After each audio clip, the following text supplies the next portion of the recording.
Hello மக்களே! Ladies and gentleman, boys and girls welcome to the football also Tamil. Injuries அப்படிங்கிறது எந்த அளவுக்கு ஒரு இன்னெவிட்டபிளான ஒரு விஷயம்னு சொல்லிட்டு எல்லாருக்குமே தெரியும். ஒரு ஸ்போர்ட்ஸ் எந்த ஒரு ஸ்போர்ட்ஸா இருக்கட்டும், ஒரு கிரிக்கெட் ஆகட்டும், இல்ல ஃபுட்பாலா இருக்கட்டும், இல்ல ஒரு பேஸ்பால், பாஸ்கெட் பால் எந்த ஒரு அத்லெட்ஸ்க்குமே இன்ஜுரிங்கிறது ஒரு இன்னெவிட்டபிளான விஷயம். எல்லா கேம்ஸ்லுமே ஈஸியா ஒரு வீக்ஸ் கணக்குல எல்லாருக்குமே வந்து இந்த கேம்ஸ்லாம் மிஸ் பண்றதுக்கான சான்ஸ்கள் நெறையவே இருக்கு. பட் இந்த ஏசிஎல் இன்ஜுரி அப்படிங்கிறது, இந்த ஏசிஎல்ல வந்து டேர் பண்ணி இன்ஜுரி ஆகுறது வந்து ஒரு பெரிய ஒரு மேட்ரு. ஏன்னா ஒரு ஹால்ஃப் ஆஃப் த சீசன் வந்து ஈஸியா மிஸ் பண்ணிருவாங்க. இப்போ 38 கேம்ஸ் வந்து பிரீமியர் லீக்ல இருக்கு அப்டின்னா, மோர் தென் 25 கேம்ஸ் வந்து ஈஸியா அந்த கேம வந்து மிஸ் பண்ணிருவாங்க கேம்ஸ் எல்லாமே. எந்த அளவுக்கு ஒரு பிளேயரோட மென்டாலிட்டி இருக்கோ, அவங்களோட அந்த இம்யூனிட்டி எந்த அளவுக்கு இருக்கோ, அவங்களோட ரெசிலியன்ஸ் எந்த அளவுக்கு இருக்கோ, அத வச்சு தான் அவங்க வந்து எந்த அளவுக்கு அவங்க ரெக்கவரி ஆகுறாங்க, அவங்களோட ரீஹாபிலிடேஷன் எப்படி இருக்கு, அதெல்லாம் வந்து நம்ம சொல்ல முடியும். அண்ட் ராட்ரி உங்களுக்கு எல்லாருக்குமே தெரியும். லாஸ்ட் சீசன் மேன் சிட்டில வந்து ஃபுல்லாவே மிஸ் பண்ணியிருந்தாப்ல. லாஸ்ட் ஒரு 5 டூ 6 கேம்ஸோ என்னமோ வந்திருந்தாப்ல. ஸோ அந்த அளவுக்கெல்லாம் ரீஹாபிலிட்டேட் பண்ணி உள்ள வர்றது வந்து பெரிய விஷயம். ஸோ இது வந்து சில பிளேயர் வந்து உள்ள வந்துருவாங்க. பட் பெர்ஃபார்மன்ஸ் வந்து டிப் ஆகும். அதுதான் ராட்ரிக்கு ஆயிட்டிருக்கு. ரொம்ப ரொம்ப டிப் ஆயிருக்கு ஏசிஎல் டேர் வந்ததுக்கப்புறம். பிகாஸ் இப்ப நெய்மர்லாம் பார்த்தீங்களா, ஒரு சீசனுக்கு 2, 3 ஏசிஎல் டேர் வந்துட்டுருக்கும். முன்னாடிலாம். இப்போ வந்து ஒரு ஏசிஎல் டேர் வந்துட்டுருக்குன்னு நெனைக்கிறேன். அந்த மாரி இருக்கும்போது உங்க ஃபார்மே டிப் ஆயிரும். நெய்மார் வந்து ரொனால்டோ அண்ட் மெஸ்ஸியோட ஈக்குவலி பெர்ஃபார்ம் பண்ண போறாப்ல. அவர் வந்து ஒன் ஆஃப் த கோட்ஸ் ஆக போறாப்ல அப்படின்னு நெனச்சிட்டு இருக்கும்போது, Neymar didn't perform that well because injuries வந்து காஸ்டட் ஹிம். ஸோ அந்த லிஸ்ட்ல இப்போ இந்த கரண்ட் சீசன்ல ஒரு 7 பிளேயர்ஸ்க்கு வந்து இன்ஜுரீஸ் அவங்களோட சீசன பேக் ஃபயர் பண்ணிட்டுருக்கு. அவங்கள மட்டும் இல்ல, அந்த கிளப்பையுமே பேக் ஃபயர் பண்ணிட்டுருக்கு. பிகாஸ் கிளப் வந்து கொஞ்சம் டிப்பா தான் பெர்ஃபார்ம் பண்ணிட்டு இருக்காங்க. இந்த பிளேயர்ஸ்லாம் இல்லாத காரணத்தினால. ஸோ இந்த பிளேயர்ஸ் யார் யாருன்னு நம்ம பார்க்க போறோம். ஸோ அதுக்கு முன்னாடி this is football also Tamil. I am Vignesh. So daily உங்களுக்கு football topics and daily news, buzzes இதெல்லாம் உங்களுக்கு வந்துகிட்டு இருக்கும். அண்ட் ஷார்ட்ஸ்ல வந்து உங்களுக்கு பிளேயர் ப்ரொஃபைல்ஸ் அண்ட் ஹிஸ்ட்ரி இந்த மாதிரி வந்துட்டு இருக்கும். ஸோ சப்ஸ்கிரைப் பண்ணாம நிறைய பேர் பார்த்துட்டு இருக்கீங்க. ஸோ சப்ஸ்கிரைப் பண்ணாதவங்க சப்ஸ்கிரைப் பண்ணிக்கோங்க. புதுசா வந்திருந்தீங்க அப்படின்னா சப்ஸ்கிரைப் பண்ணிட்டு வீடியோ பாருங்க. And if you like this video smash the like button. So first பிளேயருக்கு நம்ம டேரக்டாவே போயிடலாம். பிகாஸ் ஃபர்ஸ்ட் பிளேயர் எல்லாருக்குமே தெரியும். லிவர்பூல் வந்து இந்த சீசன் ரொம்ப ரொம்ப மட்டமா பெர்ஃபார்ம் பண்ணிட்டு இருக்காங்க. அதாவது 500 மில்லியன், ½ a பில்லியன் ஸ்பெண்ட் பண்ணிட்டு ஒரு record transfer fee by a club in premier league. Premier லீகே ரெக்கார்ட் ட்ரான்ஸ்ஃபர் ஃபீஸ் பண்ணி இந்த மாதிரி பண்ணிட்டு இருக்கும்போது, பிரீமியர் லீக்ல லிவர்பூல் வந்து டாமினேட் பண்ண போறாங்க. சாம்பியன்ஸ் லீக்க டாமினேட் பண்ணிட்டு குவார்டர் அடிக்க போறாங்க அப்படின்னு நினைச்சிட்டு இருக்கும்போது, லிவர்பூல் ஆர் டூயிங் ஷிட். நம்ம எல்லாரும் பார்த்துட்டு தான் இருக்கோம். ஸோ அதுக்கு ஒரு ஒன் ஆஃப் த ரீசன்ஸ் அப்படின்னு சொல்லலாமா?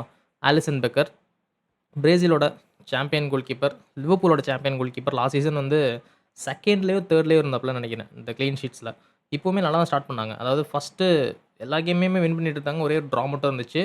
5 கேம்ஸ்ல 4 கேம்ஸ் வின் பண்ணிட்டு இருந்த இவங்க, அதுக்கப்புறம் கிறிஸ்டல் பேலஸ் கூட தோத்தாங்க. அதுல வந்து அலிசன் பெக்கர் இருந்தாப்ல. அதுலேருந்து 5 கேம்ஸ்ல 4 கேம்ஸ் லாஸ் பண்ணாங்க. ஸோ இந்த மாரி இருக்கும்போது, Alisson Becker Liverpool did miss him. அத வந்து நம்ம சொல்லியே ஆகணும். என்னதான் அலிசன் பெக்கர் வந்து ஒரு ஒரு எடர்சன் மாரி ஒரு பால் பிளேயிங் கோல் கீப்பர் இல்ல அப்டின்னாலுமே, லிவர்பூல் ப்ளே பண்ற அந்த ப்ளே ஸ்டைலுக்கு, அந்த செட் ஆஃப் ஃபுட்பாலுக்கு அலிசன் பெக்கர் வந்து செட் ஆவாப்ல. பட் இப்போ மமாஸ்டவிலி நம்ம வந்து மேன் யுனைட்டடோட எம்புமோ ஸ்கோர் பண்ண அந்த கோல் பார்த்தோம். ரொம்ப ரொம்ப மட்டமான்னு சொல்ல மாட்டேன். ஒரு டீசென்ட்ன்னு கூட சொல்ல முடியாத ஒரு கோல் கீப்பிங் மமாஸ்டவிலி. அது பிரஷரா கூட இருக்கலாம். பிகாஸ் அலிசன் பெக்கரோட ஷூஸ ஃபில் பண்ணணும் அப்படிங்கிற பிரஷரா கூட இருக்கலாம். அண்ட் பால் பிளேயிங் எபிலிட்டியுமே வந்து அலிசன் பெக்கர் மாரி இல்ல. ஸோ லிவர்பூல் வந்து மிஸ் பண்றாங்க. அது ஒரு நல்ல ஒரு விஷயம். அது யாருக்குன்னா மேன் யுனைட்டடுக்கு நல்ல விஷயம். மத்த கிளப்க்கும் நல்ல விஷயம். ஏன்னா, ஆல்ரெடி ஈசாக் வந்து பெர்ஃபார்ம் பண்ணல. வியர்ட்ஸ் வந்து எக்ஸ்பெக்டேஷன் வச்ச அளவுக்கு பெர்ஃபார்ம் பண்ணல. சென்ட்ரல் டிஃபென்ஸ் மிட்ஃபீல்டருமே மெக்காலிஸ்டர் அண்ட் கிராவன்பெர்க் வந்து யார ப்ளே பண்றதுன்னு தெரியாம நம்ம ஸ்லாட் வந்து முழிச்சிட்டு இருக்காப்ல. இன்னொரு பக்கம் சோபாஸ்லாய் வந்து ரைட் பேக்ல போட்டு ப்ளே பண்றாங்க. அட்டாக்கிங் மிட்ஃபீல்ட்ல போட்டு ப்ளே பண்றாங்க. விங்ல போட்டு ப்ளே பண்றாங்க. கேக்போவும், கேஸாவும் பெர்ஃபார்ம் பண்ண மாட்றாங்க. ஸோ இந்த நேரத்தில அலிசன் பெக்கருமே இன்ஜுரி. அண்ட் இன்னும் ஒரு 3 டூ 4 கேம்ஸ் வந்து மிஸ் பண்ணுவாங்கங்கிற மாரி நியூஸ் வந்துச்சு. பட் என்ன அஃபிஷியலா இன்னும் வரல. ஸோ அது எந்த அளவுக்குன்னு பார்க்கணும். அஃபிஷியலா வந்து இன்டர்நேஷனல் பிரேக் இப்போ முடிஞ்சிருக்கு. ஸோ இந்த வீக் ப்ளே பண்ணுவாப்லன்னு தெரியல. பிகாஸ் நியூஸ் நான் அது பார்க்கல. ஸோ எஸ், அலிசன் பெக்கர கண்டிப்பா மிஸ் பண்றாங்க. ஸோ நெக்ஸ்ட் பிளேயருக்கு போனோம் அப்டின்னா யாரு அப்டின்னா, scam of 2025. One of the scam. என்னைய பொறுத்தவரைக்கும் பிக்கெஸ்ட் ஸ்கேம் ஆஃப் 2025 வந்து இயோன் வீசா. நம்ம அலெக்சாண்டர் ஈசாக்கோட ட்ரான்ஸ்ஃபர் சாகா எப்படி போச்சுன்னு தெரியும். ட்ரான்ஸ்ஃபர் விண்டோ ஸ்டார்ட் ஆவறதுக்கு முன்னாடிலேருந்தே லிவர்பூலுக்கு தான் போக போறான் அப்படிங்கிற மாரி நியூஸ்லாம் வந்துருச்சு. ஃபீஸுமே வந்து 120 மில்லியன் என்னமோ பேசிட்டாங்க. அந்த மாரிலாம் நியூஸ் வந்துச்சு. பட் அதுக்கப்புறம் நம்ம எல்லாருக்குமே தெரியும் என்ன நடந்துச்சுன்னு. ஃபர்ஸ்ட்டு ஒரு 115 மில்லியன் குடுத்தாங்க. அது வந்து வேணான்னு சொல்ட்டாங்க. நம்ம நியூகாசில் அலெக்சாண்டர் ஈசாக்குக்கு. அதுக்கப்புறம் இந்த மாரி ரீப்ளேஸ்மென்ட் தேடிட்டு இருக்கிறப்போ, நம்ம செஸ்கோவ கேட்டாங்க, இல்லன்னு சொல்ட்டாங்க. அதுக்கப்புறம் யோக்ரஸ கேட்டாங்க, இல்லன்னு சொல்ட்டாங்க. அதுக்கப்புறம் வோல்டமார்ட்ட போய் நியூகாஸ்ல்லேருந்து வாங்குனாங்க. ஒரு 90 மில்லியன் குடுத்து வாங்குனாங்க. அதுக்கப்புறம் வீசாவையும் ஒரு பிரென்ட்ஃபோர்ட்லேருந்து ஒரு 55 மில்லியன். இன்னொரு 2 இயர்ஸ்ல கான்ட்ராக்ட் முடிய போகுது. 2 இயர்ஸா இல்ல நெக்ஸ்ட் இயரான்னு தெரியல. கான்ட்ராக்ட் வந்து வீசாக்கு முடிய போகுது. பட் 55 மில்லியன் அதுவும் ஒரு நியர்லி ஒரு 30 ஏஜ் கிட்ட ஆயிடுச்சுன்னு நெனைக்கிறேன். உருவிட்டானுங்க நியூகாசில்ட்டேருந்து. ஏன்னா நியூகாசிலும் ஒரு சவுதி பேஸ்டு ஒரு கிளப் தான். காசெல்லாம் இருக்குன்னு தெரிஞ்சோனே உருவிட்டானுங்க. 55 மில்லியன் குடுத்துட்டு, உள்ள வந்தோனே ஏன்னா ஈசாக்கும் சரி, வீசாவும் சரி 2 பேருமே ஈசாக் வந்து நான் லிவர்பூல் தான் போவேன். ட்ரெய்னிங்லாம் அட்டெண்ட் பண்ண மாட்டேன்னு சொல்லிட்டு ட்ரெய்னிங்கே பண்ணாம ஒரு 3, 4 மாசம் சும்மா வீட்ல கிடந்தான். வீசாவும் சரி, அவனுமே பிரென்ட்ஃபோர்ட்ல வந்து ட்ரெய்னிங்லாம் பண்ண மாட்டேன். நான் நியூகாசலுக்கு தான் போவேன் அப்படின்னு சொல்லிட்டு வீட்ல கிடந்தான் அவனுமே. சரி எக்ஸ்ட்ரா ட்ரெய்னிங் செஷன்ஸ்லாம் குடுத்து அதுக்கப்புறம் மேட்ச்க்குள்ள விடுவோம்ன்னு சொல்லிட்டு பார்த்தா, வீசா வந்து இன்ஜுரி ஆயிட்டாப்ல. 11, 15 கேம் ஆயிடுச்சு சீசன் ஆரம்பிச்சு. இன்னும் ஒரு காம்படிட்டிவ் கேம் கூட வீசா வந்து இன்னும் ஒரு கேம் கூட நியூகாசலுக்காக ஸ்டார்ட் பண்ணல. ப்ளே பண்ணல. 1 மினிட் கூட ப்ளே பண்ணல. இன்னுமே ஒரு 3 டூ 4 கேம்ஸ் வந்து மிஸ் பண்ணுவாங்கன்னு சொல்லிட்டு இருக்காங்க. பிகாஸ் நம்ம நியூகாசலோட கோச் எடி ஹவ் இருக்காப்லைல, அவர் வந்து என்ன வீசாட்ட என்ன எதிர்பார்க்குறான்னா, ஒரு காம்படிட்டிவ் நேச்சர் வந்து வேணும். ஏன்னா வால்டமாட் மட்டும் தான் இப்போதைக்கு ஸ்ட்ரைக்கர். வால்டமாட்டே அவங்க சைன் பண்ணல அப்படின்னா, அவங்க நிலைமை என்ன? வீசாவ சைன் பண்ணிட்டோம் அப்படின்னு குதிச்சிட்டு இருந்தானுங்க. வால்டமாட்ட சைன் பண்ணலனா அவ்வளோதான். ஸ்ட்ரைக்கரே இல்லாம குதிச்சிட்டு இருப்பானுங்க இப்போ. ஆல்ரெடி இப்போ மிடில் ஆஃப் த டேபிள்ல வந்து பாட்டம்ல இருக்காங்கன்னு நெனைக்கிறேன். ஸோ, இந்த என்ன வீசாவோட என்ன ப்ராப்ளம்னு தெரியல. வியர்ட்ஸ், ஈசாக் இவங்களுக்கு அப்புறம் வீசா வந்து best scam of the year வந்து 2025ல நியூகாசல் வீசா அந்த அவார்டு வந்து அவருக்கு தரேன். Because one of the worst signings. One of the worst signings. ஏன்னா இன்ஜுரி நீங்க மெடிக்கல் பண்ணும்போதே உங்களுக்கு தெரியும். இந்த பிளேயர் வந்து கொஞ்சம் நெகிழ் இருக்கு.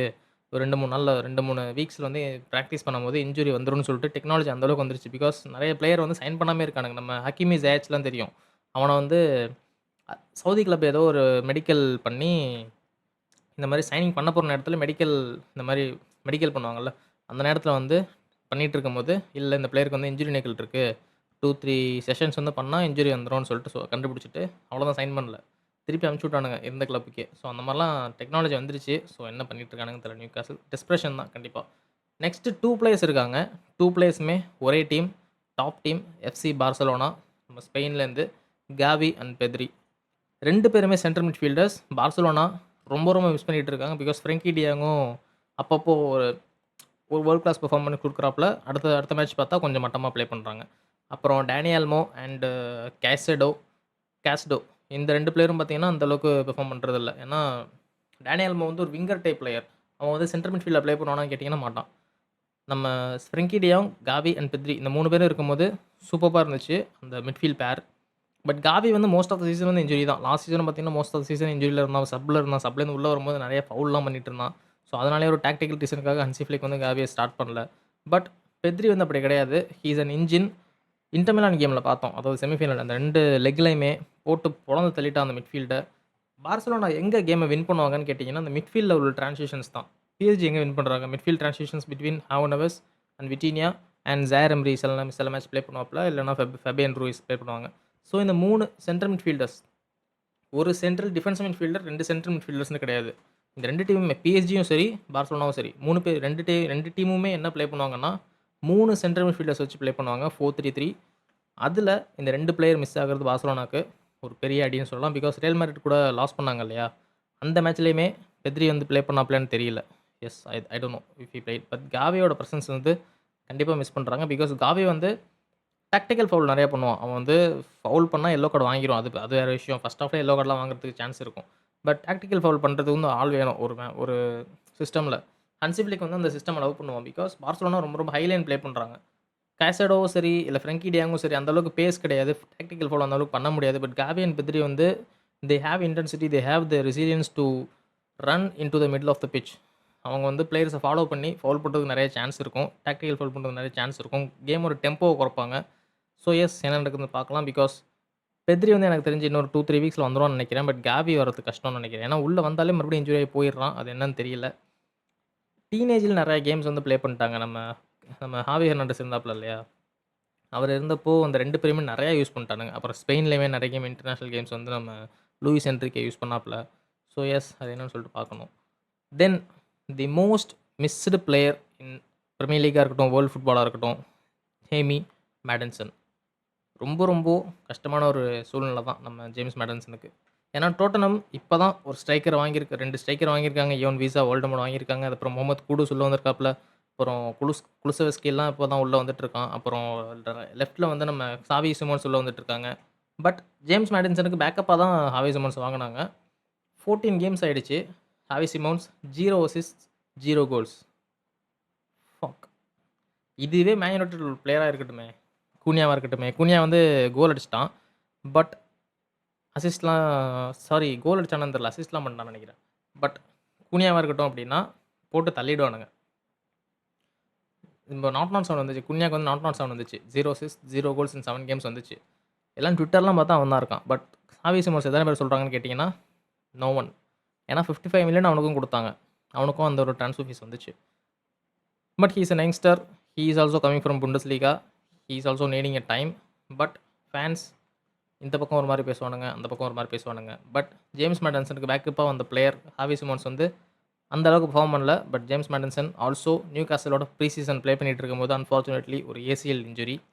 Most of the season miss பண்ணிருவான். எனக்கு தெரிஞ்சு நெக்ஸ்ட் இன்டர்நேஷனல் பிரேக் வரைக்குமே மிஸ் பண்ணுறதுக்கு சான்சஸ் இருக்குது. பிகாஸ் அவனோட ரீஹாபிலேஷன்லாம் இப்போ தான் ஸ்டார்ட் பண்ணியிருக்கான். ஸ்டார்ட் பண்ணாலுமே ஒரு 2 மந்த்ஸ் வந்துரும்னு நினைக்கிறேன் எனக்கு தெரிஞ்சு. I don't know what the fuck is the time is because ஏசிஎல்னாலே உனக்கு தெரியும் 70-75% கேம்ஸ் வந்து மிஸ் பண்ணிவிடுவாங்க. ஈஸியாக மிஸ் பண்ணிவிடுவாங்க. மேக்ஸிமம் வந்து 90-95% வரைக்கும் கூட போகும். லாஸ்ட் ஒரு 2 கேம்ஸ் கூட வந்தாலும் வருவாங்க. அண்ட் டோட்டனம்க்கு வந்து சாரி நான் வோல்டமோட் அண்ட் ஈசாக்னு வோல்டமோட் அண்ட் வீசான்னு சொல்லிட்டேன். இது டோட்டனம் வந்து அது இல்ல. நம்ம கூலமோனி இருக்கிறது தான் நான் வோல்டமோட்னு சொல்லிட்டேன். ஸோ கூலமோனிலாம் இருக்கும்போது ஜேம்ஸ் மேடிசன் வந்து மிஸ் பண்ணுறதுக்கு ஏன்னா டோட்டனம் வந்து அந்த அளவுக்கு ப்ளே பண்ணுறாங்களான்னு கேட்டிங்கன்னா, ப்ளே பண்ணுறாங்க. டாப் 4க்கு ஃபைட் பண்ணிட்டு இருக்காங்க. கேம்ஸ்லயும் நல்லா இருக்கு. நம்ம மேன் யுனைட்டட்லாம் பார்த்தீங்கன்னா 2-2ன்னு ட்ராப் பண்ணாங்க. எஸ் ரிச்சார்லிசன்லாம் நல்லா ப்ளே பண்ணிட்டு இருக்கான் இந்த சீசன். பட் ரிச்சார்லிசன்லாம் இருக்கிற அளவுக்கு ஜேம்ஸ் மேடிசன் வந்து இருந்தா நல்லாயிருக்கும். ஸோ எஸ் அது ஒரு விஷயம். அண்ட் நெக்ஸ்ட் பிளேயர் யார் அப்படின்னு பார்த்தோம்னா, நம்ம கோல்டு பால்மர் செலிப்ரேஷன் பண்ணுவாப்ல இல்லையா? செல்சிக்கு எப்போ வந்தானோ, நம்ம மேன் சிட்டிலேருந்து ஜனவரில தான் வந்தான்னு நெனைக்கிறேன். He's a fantastic player goal bomber. ஏன்னா செல்சியை டாப் ஃபுட்பாலுக்கு அப்படி கொண்டு போகிறதே கோல் பாமர் தான். அந்த அந்த அது வரைக்கும் கொஞ்சம் இதாக தான் ஒரு யங்ஸ்டர் வாங்கினானுங்க, மறுபடியும் வித்தானுங்க. அப்புறம் ஸ்டெர்லிங்லாம் உள்ள வந்தான், என்குங்குலாம் உள்ள வந்தான். இந்த மாதிரிலாம் வந்துட்டு போயிட்டு இருந்தானுங்க. அந்த டைமில் கோல் பாமர் வாங்கினதுக்கு அப்புறம் கோல் bomber was doing fantastic work. ஒரு மேட்ச் கோல் அடிக்கிறான், இன்னொரு மேட்ச் அசிஸ்ட் பண்ணுறான், ஒரு மேட்ச் 2மே பண்ணுறான். மேன் ஆஃப் த மேட்ச் வந்து டைம் அண்ட் டைம் அகைன் வாங்கிட்டு இருந்தான். என்சோ மராஸ்கா வந்ததுக்கப்புறம் ரொம்ப கோல் பாமரோட பெர்ஃபார்மன்ஸ் வந்து அதிகமாச்சு. பட் அதுக்கப்புறம் நம்ம மேன்செஸ்டர் யுனைட்டட்ல பார்த்தோம் கடைசியா. நம்ம ரெயின்லாம் பேஞ்சிட்டு இருந்துச்சுல்ல. இப்போ நீங்க பிக்சர் பார்க்குறது தான். மேன் யுனைட்டட் கேம் பிக்சர் தான். குராயின் இன்ஜுரின்னு சொல்லிட்டு வெளில போனாப்ல. அப்பயே குராயின் இன்ஜுரி தான். அவன் வந்து மரஸ்கேட்ட வந்து நான் ப்ளே பண்றேன். என்னால முடியும்னு சொல்லிட்டு தான் உள்ள வந்தான். பட் செல்சி 10 மென்னு போனதுக்கப்புறம் பாமர் வந்து வெளில போனான். அது வந்து 10 மென் டாக்டிக்கல் மூவ் அப்படின்னு நினச்சிட்டு இருக்கப்போ, இல்ல அந்த ஃபுட்டேஜ் பார்த்தப்போ குராயின பிடிச்சிட்டு தான் வெளில போயிட்டு இருந்தான். So groin injury. அதுக்கப்புறம் அவன் ப்ளே பண்ணவே இல்ல. இப்போ ஒரு கம்மிங் கேம் ப்ளே பண்ணுவான் அப்படின்னு நினச்சிக்கிட்டு இருக்கப்போ, நம்மாள் என்ன பண்ணிட்டாப்புல அப்படின்னா, வீட்ல வந்து கதவுல இடிச்சுக்கிட்டு இன்ஜுரி. தோல வந்து ப்ரோக் பண்ணிக்கிட்டான். 3 வீக்ஸ் ப்ளே பண்ண மாட்டான்னு நெனைக்கிறேன். 3 weeks means 3 games. But other சோர்சஸ்லாம் என்ன சொல்லுது அப்படின்னா, ஒரு சின்ன ஆக்சிடென்ட் ஆயிடுச்சு. அதனால தான் வந்து பிரேக் ஆயிருக்கு. அது ஒரு 3 கேம்ஸ் வந்து ப்ளே பண்ண மாட்டான் அப்படிங்கிற மாரி பேசிட்டு இருக்காங்க. பட் சம் சோர்சஸ் சொல்றது வந்து வீட்ல வந்து கதவுல இடிச்சுக்கிட்டான். இப்போ இன்டர்நேஷனல் பிரேக்ல வீட்டுக்கு போம்போது கதவுல இடிச்சுக்கிட்டு தோல் பிரேக் ஆயிடுச்சு. அதனால நம்ம ஆள் வந்து பாமர் வந்து 3 கேம் ப்ளே பண்ண மாட்டாப்ல. ஆல்ரெடி கிராயின் இன்ஜுரின்னு சொல்லிட்டு ஒரு 10 கேம்ட்ட ப்ளே பண்ணல. இப்போ வீட்ல சும்மா இருக்க முடியாம அங்கிட்டு இங்கிட்டும் தாவி கால உடைச்சுக்கிட்டு ஏன்டா இவன் இவன் ஒரு ஒரு ஒரு டீம்ஸ் வந்து பிளேயர் இல்லன்னு சொல்லிட்டு வருத்தப்பட்டுட்டு இருக்கானுங்க. இவன் என்னடான்னா வீட்ல கால உடைச்சுக்கிட்டு கேம் எல்லாம் பண்ணிட்டு இருக்கான். Next last player Achraf Hakimi. எல்லாருக்குமே தெரியும். One of the best right backs in the world. எனக்கு தெரிஞ்சு இப்போ மாடர்ன் ஃபுட்பால்ல பெஸ்ட் ரைட் பேக் அப்படின்னா ஹக்கீமி தான். எந்த ஃபுட்பாலா அலெக்சாண்டர் ஆர்னால்டா இருந்துட்டு போட்டும். பட் ட்ரெடிஷனல் ரைட் பேக் அப்படின்னா ஹக்கீமி தான். ஃபுல் பேக் அப்படின்னு சொல்லுவேன். விங் பேக்லாம் கிடையாது. அப்புறம் என்ன சொல்றது? அட்டாக்கிங் ஃபுல் பேக்லாம் கிடையாது. He is a full back அவ்வளோதான். முன்னாடி போறப்போ முன்னாடி போவான். பட் டிஃபெண்ட் பண்ணிட்டு தான் முன்னாடி போவான். பின்னாடி வந்து பேலன்ஸ் இருக்குன்னு தெரிஞ்சா தான் முன்னாடி போவான். ஸோ இத வந்து பிஎஸ்ஜி சூப்பர்வா யூஸ் பண்ணிட்டு இருந்தாங்க. பட் அன்ஃபார்ச்சுனேட்லி பேயர்ன் மியூனிச் கேம்ல வந்து ஒரு இன்ஜுரி ஆயிடுச்சு. எனக்கு தெரிஞ்சு ஒரு 3 to 4 வீக்ஸ் வந்து மிஸ் பண்ணிருவான்னு நினைக்கிறேன். பிகாஸ் பிஎஸ்ஜி வந்து சாவ் நவஸ் அண்ட் ஜாயர் எம்ரி இவங்கள தான் வச்சு ப்ளே பண்ணிட்டு இருக்காங்க ரைட் பேக்ல. சாவ் நவஸ் can do a job in full back. But ஒரு ட்ரெடிஷனல் ஃபுல் பேக் பண்ற வேலைய வந்து சாவ் நவஸோ இல்ல ஜாயர் எம்ரியோ பண்ண முடியுமான்னு கேட்டீங்கன்னா, நோ. ஏன்னா இப்ப 3-2 வின் பண்ணாங்க லியோனோட. அந்த கேம்ல கூட ரைட் பேக்ல வந்து கொஞ்சம் ஸ்ட்ரகிள் பண்ணாங்க. இல்லன்னா இன்னுமே கொஞ்சம் ஃபர்தரா போய் கோல் ஸ்கோர் பண்ணியிருக்கலாம். பிரஷர் போட்டு அவங்கள கோல் ஸ்கோர் பண்ணாம பண்ணியிருக்கலாம். But Achraf Hakimi is definitely missed by PSG. ஏன்னா பேன் மணி கூட அவங்க வந்து லாஸ் பண்ணதுக்கான one of the reason Achraf Hakimi வந்து வெளில போனது தான்.